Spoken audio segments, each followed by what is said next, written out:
Well, Marcellus Wiley, who's been on my show a few times now, he's always been somewhat of a critic of Kaepernick. And we talked about the whole workout situation. Right. It ended up being kind of a fiasco. Mm-hmm. It was like, he got the NFL workout, but then he wanted to change locations, and then he wanted a Nike camera crew there, and so forth. And ultimately, it resulted in nothing, right, for anyone. Mm-hmm. And Marcellus's stance on this is that Colin says he wants to play for the NFL, but he doesn't really want to play for the NFL. He is more concerned with going down as a symbol, which he's going to go down as that regardless at this point. But had he really wanted to play for the NFL, he would not have taken those steps in that workout.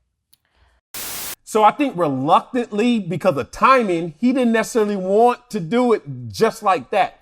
But then you got to strike while it's hot, and you got an opportunity. You got to go shoot your shot.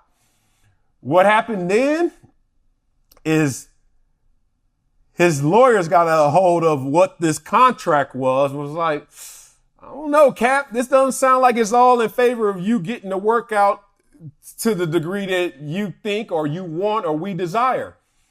And I think that moment of contention is where it all fell apart. It's crazy that Cap wanted the cameras in there so that the public would be able to see the workout and they couldn't manipulate the footage or manipulate the workout so that we will be the referees or the scorekeepers. But we're not the employers. So I don't give a damn how many Twitter comments I write about Kaepernick. That ain't going to force one of these owners or team GMs to sign him. So I always kind of looked at that as suspicious. Like, why would you fight so hard for that? Or more importantly, why were you so upset if they said no to that? Because it doesn't really matter if you need an opportunity, but whatever. So I love Marcellus dearly, but as somebody who is in the league, he knows what a real workout looks like, right? A real workout doesn't happen at a high school in Georgia, regardless of who set it up. A real workout happens at the team facility. Well, wasn't it originally at the team facility and he wanted to change it to the high school? No, I don't think it was. I didn't think it was. Was it? I think that's what happened. But it wasn't the Falcons who brought him in, though. It was just, they were just literally using his grounds, right? And they were going to invite they invited all these different scouts. Right. And they did it on, I feel like it was a Tuesday. They did it on some kind of midweek where, I mean, the possibility of a number of scouts from the NFL showing up on this particular day was not going to happen. So anyway, I say all that to say is that the setup of what the NFL proposed was a sham from the beginning. Players aren't usually set up. This is not the setup in which players are acquired. The closest he came to there even being something close to legitimate interest is what happened with the Seahawks, right? It's like that was probably about the closest thing where, you have the head coach and whoever else express interest. They talk about bringing him in to the facility, putting him through a workout. None of that ever happened.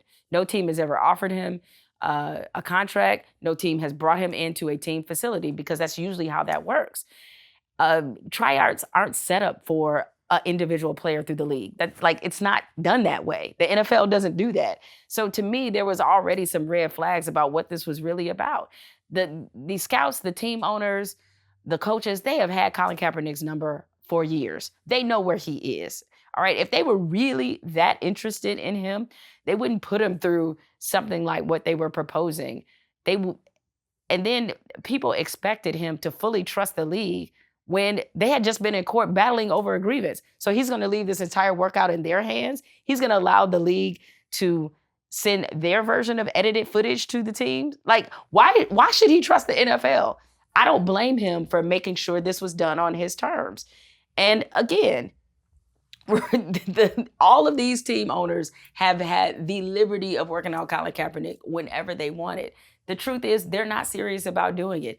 They don't want to give him an opportunity to come in the league because they still look at him and blame him for the reason that they became or they got caught in the political crossfire of Donald Trump. They blame him for that.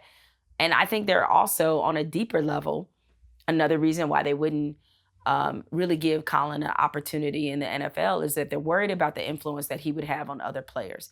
This isn't just about the awareness that he can bring to the issues that he cares about, or even the media circus that might ensue if he were on another team. This isn't about that. They've dealt with plenty of guys who have created media circuses, and they've managed to go on and operate as a normal functioning team.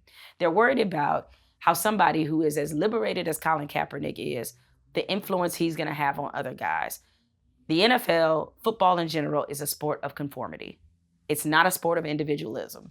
Yep. And he would be a problem in their minds. He's a problem they can't manage. They can't control. That's why they don't want him in the NFL.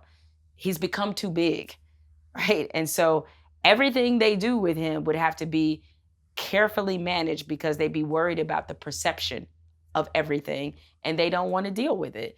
And they don't want to possibly have somebody on a roster who might have more power than the brand of the NFL.